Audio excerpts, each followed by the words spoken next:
قررت أعمل تجربة شفتها على النت، أحط كيس بلاستيك في قاع الحلة وأنا بطبخ عشان ما يصبش الطبقة السوداء اللي بتتعمل تحت الحلة.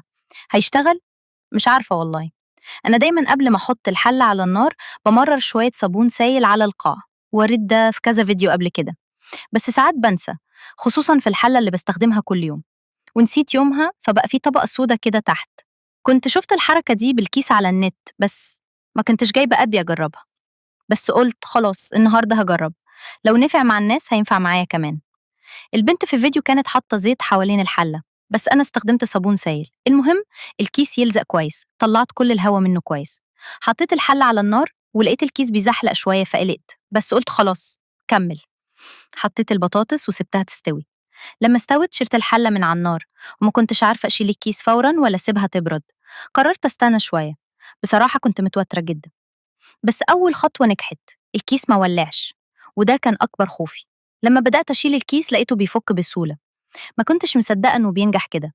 بس في النص لقيت القاع لسه فيه سواد، معرفتش إذا كان الكيس اتقطع ولا إيه. جبت سكينة وبدأت أكحت كده بشويش، ولقيت السواد بيطلع بسهولة. ساعتها فرحت بجد، غسلتها ومن غير مجهود بس لمستها بالليفة ونضفت على طول. ما تنسوش تعملوا لايك وفولو، بحبكوا قوي، سلام.